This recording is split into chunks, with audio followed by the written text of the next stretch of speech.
যে যারা ইসলামকে পছন্দ করে না, যারা ইসলাম বিরোধী শক্তি, যারা ইসলামের ধ্বংস চায়, তারা চায় তাদের মুখের ফুৎকারে ইসলামের আলোকে তারা নিভিয়ে দিবে। কিন্তু আল্লাহর ফয়সালা হচ্ছে আল্লাহ তার দ্বীনকে, দ্বীনের জ্যোতিকে পূর্ণরূপে বিকশিত করবেন, যদিও এটা কাফেররা অপছন্দ করে। সুবহানাল্লাহ। এবং তিনি আল্লাহ তাআলা রাসূলকে প্রেরণ করেছেন হেদায়েত দিয়ে আর সত্য ধর্ম দিয়ে, দ্বীনে হক দিয়ে, যাতে করে মানব রচিত যত ধর্ম আছে, মতবাদ আছে, সবকিছুর কবর রচনা করে এগুলোর উপরে আল্লাহ তাআলা দ্বীন ইসলামকে বিজয়ী করতে পারেন, যদিও এটা মুশরিকদের কাছে খুব অসহনীয়। তাহলে এই আয়াত দুটি থেকে আমরা বুঝতে পারলাম যে ইসলামের বিজয় অবশ্যম্ভাবী। এই পৃথিবীতে ইসলামের বিজয়, অগ্রগতি, অগ্রযাত্রা কেউ ঠেকিয়ে রাখতে পারবে না। কিন্তু ইসলাম বিরোধীরা চায় ইসলামের অগ্রযাত্রাকে তারা নিভিয়ে দিবে, ইসলামের জ্যোতিকে মুখের ফুৎকারে নিভিয়ে দিবে। আওয়াজ করে বলেন তো, কাফিররা, ইসলাম বিরোধীরা মুখের ফুৎকারে আল্লাহর এই দ্বীনের জ্যোতি বা আলোকে কি কখনো নিভাতে পারবে? বলেন, কোশ্চিনকালেও পারবে না।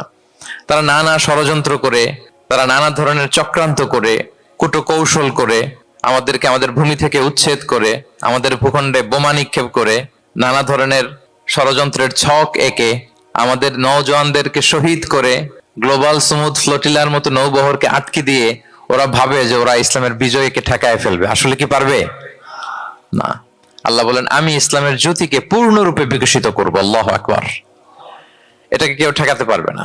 তাহলে ইসলামের বিজয় অবশ্যম্ভাবী। এটা হচ্ছে আজকের আমার আলোচনার টপিক, যে ইসলামের বিজয় এটা অবশ্যম্ভাবী, অ্যাবসলিউটলি অ্যাবসলিউট, এটা হবেই, এটাকে কেউ ঠেকাতে পারবে না। ওয়াদাটা কার বলেন তো? সবাই একটু আওয়াজ করে বলুন, ওয়াদা কার? এটা আল্লাহর ওয়াদা, যে আল্লাহ তাআলা তার জমিনে তার দ্বীনকে তিনি বিজয়ী করবেন, ডমিনেন্ট করবেন, পাওয়ারফুল করবেন। পৃথিবীর কোন শক্তি ইসলামের এই বিজয়কে, অগ্রযাত্রাকে আটকাতে পারবে না। ইসলামের বিজয় সুনিশ্চিত। ইসলাম বিজয়ী হবেই, আপনাকে নিয়ে বা আপনাকে ছাড়া, আমাকে নিয়ে কিংবা আমাকে ছাড়া। আই রিপিট, আমি আবারও বলছি, ইসলামের বিজয় হবেই হবে, আপনাকে সহ বা আপনাকে ছাড়া, আমাকে সহ বা আমাকে ছাড়া, বিজয় হবেই। আমি যদি এই মহাবিজয়ের একটা অংশীজন হতে পারি, এটা আমার জন্য লাখ। কি বলেন? এই বিজয়ের পার্ট যদি আমি হতে পারি, এই ভিক্টরির একটা পার্ট যদি, অংশ যদি হতে পারি, তো এটা আমার জন্য ব্লেসিংস, আমার সৌভাগ্য। ঠিক কিনা বলেন? এখন বলেন, আমরা সেই সৌভাগ্যের অধিকারী হতে চাই কি চাই না? হতে চাই না সবাই? আল্লাহ তাআলা কবুল করুক, আমরা পড়ি আমিন। তাহলে আল্লাহর ওয়াদা, ইসলামের বিজয় হবেই হবে, সুনিশ্চিত, কোনো সন্দেহ নাই। কেউ এই বিজয়কে ঠেকাতে পারবে না। ইসলামের বিজয় হবে, আমাকে নিয়ে বা আমাকে ছাড়া, আপনাকে নিয়ে বা আপনাকে ছাড়া, বিজয় হবেই। তবে আমরা যদি লেগে থাকতে পারি, এটা আমাদের জন্য সৌভাগ্যের। এবং আমরা যদি দেখি, আল্লাহ রাসূল সাল্লাল্লাহু আলাইহি ওয়া আলিহি ওয়াসাল্লাম তিনিও এরকম ভবিষ্যৎবাণী তিনি করে গিয়েছেন যে ইসলামের বিজয় অবশ্যম্ভাবী। মুসনাদ আহমদ ইবনে হাম্বলের হাদিস, তিনি বলেন, লা ইয়াবলুগান্না হাযাল আমরু মা বালাগাল লাইলু ওয়ান নাহার ওয়া লা ইয়াতরুকুল্লাহু বাইতা ওয়াবার ওয়া লা মাদার ইল্লা আদখালাহুল্লাহু হাযা দ্বীন। এই দ্বীন ইসলাম, এই লা ইলাহা ইল্লাল্লাহর বাণী পৌঁছে যাবে গোটা বিশ্বব্যাপী। যেখানে দিন হয়, রাত হয়, দিন রাত্রির আবর্তন পৃথিবীর যেখানে ঘটে, সেখানেই কালেমার বাণীকে পৌঁছে দিবে কে? এই পৃথিবীতে এমন কোন কাঁচা পাকা ঘর থাকবে না যে এই ঘরে লা ইলাহার বাণী পৌঁছাবে না। সুবহানাল্লাহ।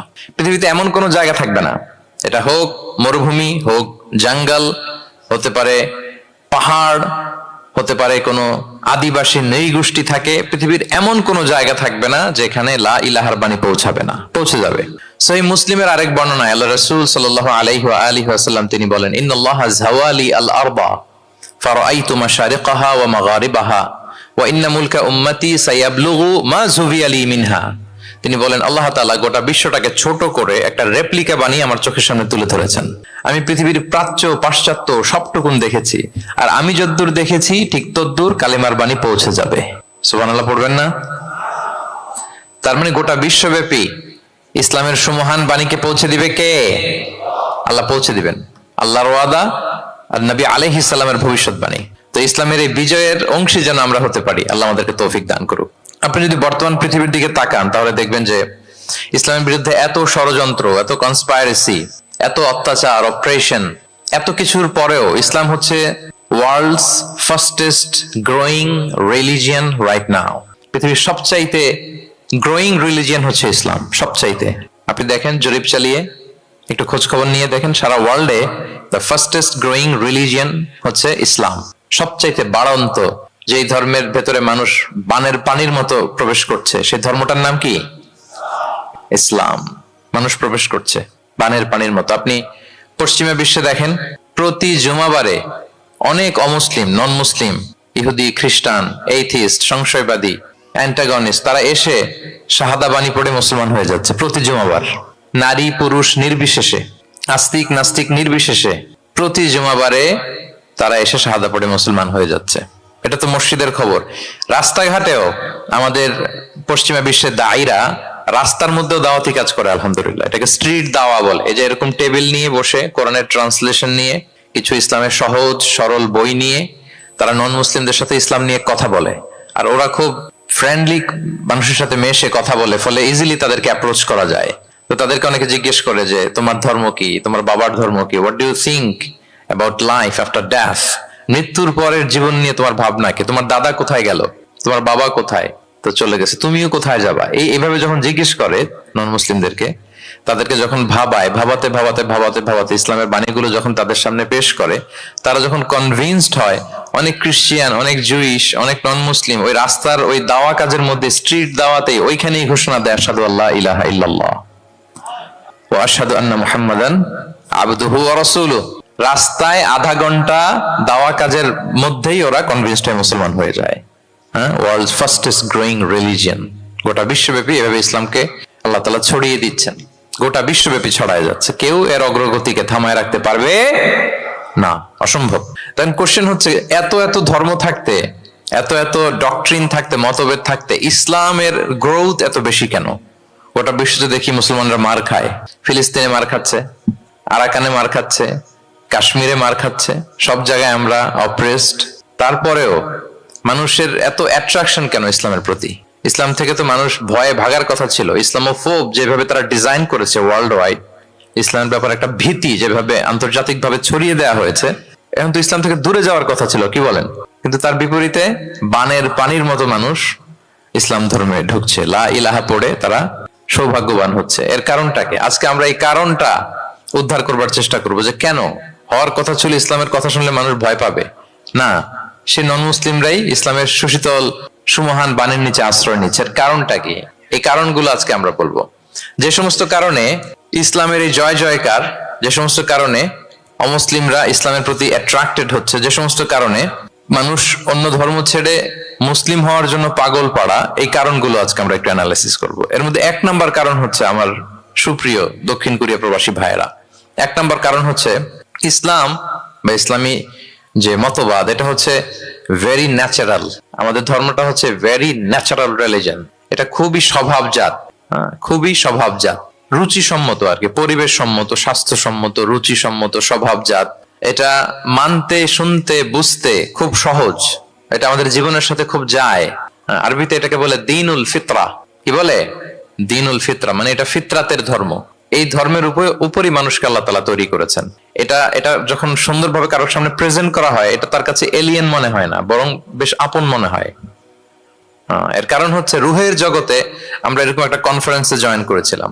সাইয়েদনা আদম আলাইহিস সালামের পৃষ্ঠদেশ থেকে যারা আমরা বনি আদম হয়ে পৃথিবীতে আসবো, তাদের রুহগুলোকে একত্রিত করে আল্লাহ এরকম একটা কনফারেন্সে কভেনেন্ট করেছিলেন, চুক্তি। তিনি আমাদের জিজ্ঞেস করেছিলেন যে আলাস্তু বিরাব্বিকুম, আমি কি তোমাদের রব নই? আমরা তখন স্বীকারোক্তি দিয়ে এসেছিলাম, আমরা বলেছিলাম ক্বালু বালা শাহিদিনা, হ্যাঁ আপনি আমাদের রব। তার মানে রুহের জগতেই আমরা আমাদের রবকে চিনে এসেছি, ইসলামকে চিনে এসেছি রুহের জগতেই। ফলে দুনিয়াতে যখন কেউ সুন্দর করে কোনো অমুসলিমের সামনে ইসলামকে পেশ করে, প্রেজেন্ট করে, তার কাছে ইসলামকে বড্ড চেনা চেনা লাগে, ইসলামকে বড্ড আপন আপন লাগে। কারণ ইসলাম তার কাছে নতুন না, সে তো অনেক আগে ইসলামের সাথে পরিচিত হয়ে এসেছে। সুবহানাল্লাহ। রুহের জগতেই সে ইসলামকে চিনে এসেছে, ইসলামের সাথে একটা ইন্টারাকশন তার রুহের জগতেই ছিল। ফলে দুনিয়াতে যখন চমৎকার ভাবে কারোর সামনে ইসলামকে প্রেজেন্ট করা হয়, ইসলামকে তার কাছে অপরিচিত লাগে না, এলিয়েন মনে হয় না, বরং বড্ড আপন আপন লাগে তার কাছে ইসলামকে। ফলে সহজে সে ইসলামকে গ্রহণ করতে পারে। তাহলে এটাকে বলা হয় ফিতরাত। ফিতরাতাল্লাহিল্লাতী ফাতারান নাস আলাইহা লা তাবদীলা লিখালকিল্লাহ। আল্লাহর প্রকৃতির অনুসরণ করো। আল্লাহ বলেন যে প্রকৃতির উপর আল্লাহ তাআলা মানুষকে বানিয়েছেন, আল্লাহর সৃষ্টি কাঠামোতে কোনো পরিবর্তন নেই। তাহলে সবাই এই ফিতরাত ইসলামের উপরই জন্মায়। অন্য হাদিসে আল্লাহ রাসূল সাল্লাল্লাহু আলাইহি ওয়াসাল্লাম বলেন যে মা মিন মাউলুদিন ইল্লা ইউলাদু আলাল ফিতরাহ ফাআবাওয়াহু ইউহাউবিদানিহি আও ইউনাসসিরানিহি আও ইউমাজ্জিসানিহি। মানে সব মানুষ ইসলামের উপর জন্মায়, পরে তার মা বাবারা হয়তো তাকে ইহুদি বানায় বা হিন্দু বানায় বা অগ্নি উপাসক বানায়, কিন্তু তার আসল ধর্ম হচ্ছে ইসলাম। আওয়াজ করে বলেন তো, আসল ধর্ম কি?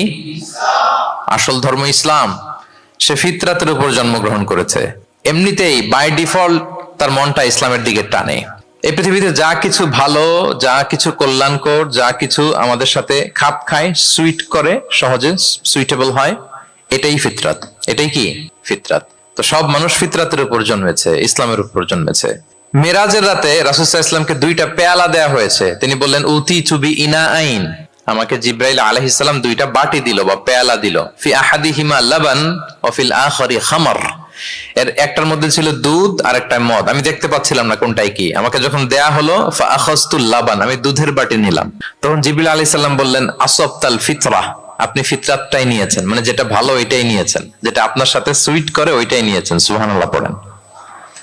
তাহলে ইসলাম হচ্ছে দ্বীনুল ফিতরা, এটা ফিতরাতি ধর্ম, এটা অতিরিক্ত চাপিয়ে দেয়া না, এটাই আমাদের ধর্ম। এজন্য ইসলামকে প্রেজেন্ট করলে আমাদের সামনে সুন্দরভাবে, এটা আমাদের কাছে অস্বাভাবিক মনে হয় না, খুবই স্বাভাবিক মনে হয়, ভেরি ন্যাচারাল মনে হয় ইসলামকে আমাদের কাছে। এটা হচ্ছে ফিতরাতের ধর্ম। এই কারণে অমুসলিমরা ইসলামের প্রতি আকৃষ্ট হচ্ছে, কারণ ইসলাম মানা, ইসলাম বোঝা, ইসলামকে প্র্যাকটিস করা মানুষের জন্য সহজ। এটা স্বভাবজাত ধর্ম, তার এটা ভেরি ন্যাচারাল, প্রাকৃতিক, রুচিসম্মত, স্বভাবসম্মত। এজন্য ইসলামের প্রতি মানুষ আকৃষ্ট হয়। এই পয়েন্টটাকে সবাই বুঝতে পেরেছেন? দ্বীনুল ফিতরা বুঝতে পেরেছেন সবাই? আচ্ছা, এটা হচ্ছে ন্যাচারাল রিলিজিয়ন, এই কারণে মানুষ আকৃষ্ট হয়। 2 নাম্বার, ইসলামের প্রতি এত আকৃষ্ট হওয়ার কারণ হচ্ছে দ্য ইউনিভার্সালিটি অফ ইসলাম। আরবিতে এটাকে বলে আল উমুম, মানে ইসলামের সার্বজনীনতা। ইসলাম হচ্ছে ভেরি ওপেন মাইন্ডেড রিলিজিয়ন, সবাইকে অ্যাকোমোডেট করতে পারে। পৃথিবীতে যত ফেইথ আছে, Islam is more accommodative than any other faith. যে কোনো ফেইথ বা বিশ্বাসের চেয়ে ইসলাম ভেরি অ্যাকোমোডেটিভ, সবার জন্য খোলা। The door of Islam is open for everybody 24/7। যখনই কেউ আসতে চায় ইসলামে, ওয়েলকাম। একজন খ্রিস্টান ভাই যদি বলে যে আমি মুসলিম হতে চাই, তার জন্য কোনো বাধা আছে বলেন? আমাদের পক্ষ থেকে কোনো না আছে নাকি? আচ্ছা, কোন ইহুদি যদি বলে মুসলিম হব, কোনো সমস্যা? কোন নাস্তিক যদি বলে, কোন পাহাড়ি নৃগোষ্ঠী চাকমা যদি বলে, কোনো সমস্যা আছে? কিন্তু আপনি যদি বলেন যে আমার ইহুদি হতে বড্ড মন চায়, আমি এখন মুসলিম তো, আমি ইসলাম ছেড়ে দিয়ে ইহুদি হতে চাই, ইহুদি হতে পারবেন? পারবেন না। যদি জেনে না থাকেন জেনে নেন, চাইলেই কেউ ইহুদি হতে পারে না। ইহুদি হতে হয় বাই বর্ন, জন্মসূত্রে। তাও আবার বাবা ইহুদি হইলে হবে না। কি আজীব তামাশা! মা ইহুদি হইতে হবে। ইহুদি মায়ের পেট থেকে যদি কেউ জন্মায়, তাইলে সে ইহুদি। কিন্তু আমাদের ধর্মে এরকম নিয়ম আছে বলেন তো? না। তাহলে ইসলামটা হচ্ছে সার্বজনীন, এখানে কোনো সাম্প্রদায়িকতা নেই, কারণ ইসলাম সকল সম্প্রদায়ের জন্য এসেছে। আলহামদুলিল্লাহ পড়েন। ইসলামের সাম্প্রদায়িকতা আছে না, এটা সকল সম্প্রদায়ের জন্য এসছে। যেমন দেখেন, ইসলামের রব আল্লাহ তাআলাকে আল্লাহ কিভাবে পরিচয় করায় দিচ্ছেন। আল্লাহ বলছেন সূরা ফাতিহার শুরুতে, আমরা প্রতিদিন এটা রিসাইট করি, আমরা পড়ি আলহামদুলিল্লাহি রাব্বিল, সবাই পড়েন আলহামদুলিল্লাহি রাব্বিল আলামিন। প্রশংসা সেই আল্লাহর যিনি হচ্ছেন রব্বুল আলামিন, মানে জগৎ সমূহের রব। তিনি সবার রব। কার রব? সবার রব। তিনি কিন্তু বলেন না আলহামদুলিল্লাহ রব্বিল মুসাল্লিন, তিনি শুধু মুসল্লিদের রব বলছে। রব্বিল মুসলিমিন, শুধু মুসলিমিনদের রব বলছে। হ্যাঁ, রব্বুল হাজিন, শুধু হাজি সাহেবদের রব বলছে না। তিনি কি বলছেন? রব্বিল আলামিন। তাহলে তিনি গোটা জগতের রব, সবার রব তিনি। ইসলামের দরজা যে সবার জন্য খোলা, দ্য ইউনিভার্সালিটি অফ ইসলাম, যে আপনাদেরকে বুঝাচ্ছি আল উমুম, খেয়াল করে দেখেন যে আল্লাহ যখন নিজের পরিচয় দিচ্ছেন, তিনি বলছেন আমি সবার রব। তিনি কার রব? তিনি সবার রব। আলহামদুলিল্লাহ রাব্বিল আলামিন। এবং রাসূলুল্লাহ সাল্লাল্লাহু আলাইহি ওয়া আলিহি ওয়াসাল্লামের পরিচয় যখন আল্লাহ তাআলা করায় দিচ্ছেন, তখন আল্লাহ বলছেন ওয়ামা আরসালনাকা ইল্লা রাহমাতাল লিল আলামিন, I have sent you as a mercy for all the worlds. নবী হে, আপনি গোটা বিশ্বের সবার জন্য রহমত। সুবহানাল্লাহ। আল্লাহ বলছে যে শুধু মুসলমানদের জন্য রহমত? কথা বলেন। শুধু আরবদের জন্য রহমত? শুধু সাদা চামড়ার মানুষদের জন্য রহমত? শুধু পুরুষদের জন্য রহমত? রহমত কাদের জন্য বলেন তো দেখি, বুঝে থাকলে। আল্লাহর হাবিব সাল্লাল্লাহু আলাইহি ওয়াসাল্লাম কাদের জন্য রহমত বলেন তো সবাই? সবার জন্য রহমত। দেখেন ইউনিভার্সালিটি অফ ইসলাম, ইসলাম যে সবার জন্য। আচ্ছা, আল্লাহ সবার, রাসূলও সবার। এবার ইসলামের কিতাব কোরআনের দিকে যদি খেয়াল করি, কোরআনের পরিচয় দিতে যে আল্লাহ তাআলা বলেছেন ইন হুয়া ইল্লা যিকরা লিল আলামিন, নিশ্চয়ই কোরআনটা হচ্ছে জগৎবাসীর জন্য যিকরা, উপদেশ, রিমাইন্ডার। তাহলে কোরআনও সবার জন্য নাকি শুধু আমাদের? প্রিয় ভাইরা, কোরআন কি শুধু আমাদের বই? না, এটা হিন্দু ভাইদেরও বই, এটা নাস্তিকদেরও বই, এটা বুদ্ধিস্টদেরও বই, তাদের হেদায়েতের কথাও এখানে আছে। এটা সবার বই, এটার ওনারশিপ সবার, এটা আমাদের সবার। তাহলে দেখেন, আমাদের রব সবার, আমাদের রাসূল সবার, আমাদের কিতাব সবার। তাহলে ইসলামে কোনো সংকীর্ণতা নেই, ইসলামে কোনো সাম্প্রদায়িকতা নেই, কোন সম্প্রদায়ের জন্য ইসলাম আসেনি, ইসলাম এসেছে সবার জন্য। আলহামদুলিল্লাহ পড়েন। তাহলে দ্য ইউনিভার্সালিটি অফ ইসলাম, এটা ক্লিয়ার না সবার কাছে? বুঝতে পেরেছেন? তাহলে কেন ইসলাম দ্য ফাস্টেস্ট গ্রোয়িং রিলিজিয়ন, গোটা বিশ্বে সবচাইতে বেশি গ্রো হচ্ছে ইসলামের? দুইটা কারণ বলে ফেলেছি। এক নাম্বার কি ছিল বলেন তো, মনে আছে কিনা কারো? দেখি। Very natural religion. কে বলছে ন্যাচারাল? দেখি। এই মাশাআল্লাহ, কি উনি শুধু বুঝলো নাকি, আর বাকিরা বললেন না? যে এক নাম্বার কি ছিল? ন্যাচারাল। ইসলাম হচ্ছে ভেরি ন্যাচারাল রিলিজিয়ন, স্বভাবজাত, প্রাকৃতিক ধর্ম। আমাদের মনের সাথে, প্রকৃতির সাথে খাপ খায় না এরকম কোনো আইন বিধান ইসলামে নাই। গেল। দুই নাম্বার কি বললাম? জোরে। সার্বজনীন, সার্বজনীন ধর্ম, সবার। এটা কোন নির্দিষ্ট গোষ্ঠী, কোন সম্প্রদায়ের জন্য ইসলাম আসে নাই। আচ্ছা, তিন নাম্বার হচ্ছে ফ্লেক্সিবিলিটি। ইসলাম অনেক ফ্লেক্সিবল একটা রিলিজিয়ন। আরবিতে এটাকে বলে আত-তাইসির, মানে ইসলামে কাঠিন্যতা নেই, ইসলামের বিধানগুলো সহজ। বলেন, ইসলামের বিধান মানতে আপনাদের কঠিন লাগে? আল্লাহ বলেন, ইউরিদুল্লাহু বিকুমুল ইউসরা ওয়ালা ইউরিদু বিকুমুল উসর। আল্লাহ তোমাদের জন্য সহজ চান, কঠিন চান না। আল্লাহ কি চায়? সবাই বলুন। আল্লাহ সহজ চায়, আল্লাহ কঠিন চায় না। আমরা অনেক সময় কঠিন করে দিনকে উপস্থাপন করি, জটিল করে দিনকে উপস্থাপন করি। ওমা জাআলা আলাইকুম ফিদ-দীনি মিন হারাজ।